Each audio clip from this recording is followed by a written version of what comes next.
Vriende, broers en susters, in Genesis 28 ontmoet ons vir Jakob, die seun van Isak, die kleinseun van Abraham. En hy is besig om weg te hardloop, hy is besig om te vlug. Van wat vlug hy? Of eerder, van wie vlug hy? Hy vlug van sy eie broer, Esau.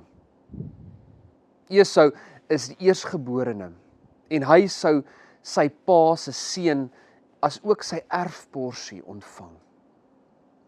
Maar Jakob, saam met sy ma Rebekka, beraam 'n slinkse plan. Hulle steel as ware Esau se seun. Hy neem as ware Esau se plek as eerstgeborene in. In die proses gooi die tradisies, norme en gebruike van die antieke tyd geheel en al omver. Wanneer Esau hiervan te hore kom, maak hy die belofte: sodra my pa sterf, sodra Isak sterf, sal ek my broer doodmaak. Die verhaal van Jakob en Esau herinner ons baie aan die verhaal van Kain en Abel. Dan lees ons in Genesis 28 dat Jakob vlug na Haran, maar voordat hy nog 'n aardse heenkome kan vind God hom. God word as ware Jakob se tuiste. Gaan lees gerus die teksgedeelte. Daar in die wildernis lê Jakob sy kop neer op 'n klip. En dan droom hy iets ongeloofliks. 'n Leer van hemel tot aarde, engele wat op en af beweeg, en God wat aan Jakob verskyn en vir hom sê: jy sal 'n nageslag kry. Jy sal 'n land van jou eie kry.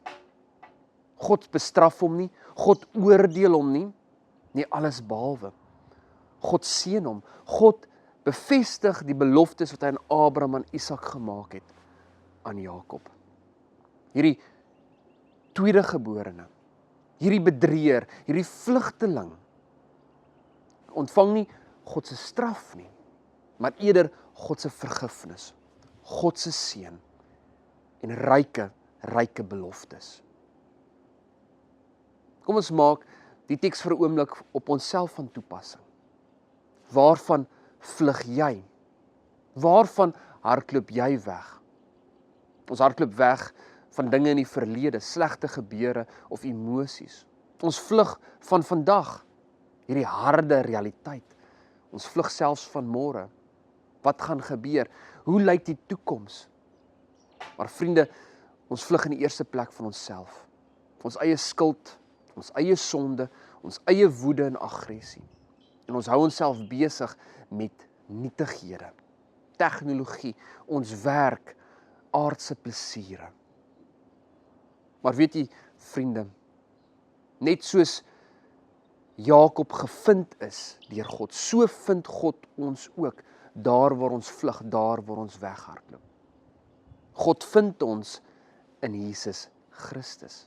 Deur die kruis en die opstanding ontvang ons 'n tweede kans, vergifnis en ryke beloftes. Ja, al is ons sondaars, al is ons mense wat vlug, mense wat soveel sonde pleeg, ontvang ons God se vergifnis en sy seën in Jesus Christus. Die woord van God bevestig dit, die Heilige Gees herinner ons aan hierdie gebeure. Gaan ons terug na Genesis 28, sien ons ook hoe Jakob dan reageer nadat hy God se vergifnis en God se seën ontvang. Hy reageer op 3 maniere. Eerstens beloof hy: God is nou my God, en ek sal nie meer staat maak op ander afgode nie. Tweedens, die klip waarop hy slaap word 'n altaar vir God. En derdens, sê aan die Here: ek sal 'n 10de aan U gee van alles wat ek het. Hoe antwoord jy op God se seën? Hoe antwoord jy op God se genade, sy vergifnis, sy liefde? Mag ons ook soos Jakob hierdie belydenis uitspreek. U is my God en my Here.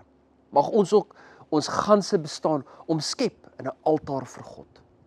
En mag ons ook, soos Jakob, iets teruggee aan die Here. Of dit nou tyd is, of gawes, of talente, selfs geld. Mag ons teruggee aan die Here en daardeur dankie sê. Mag die Gees ons hierin bystaan.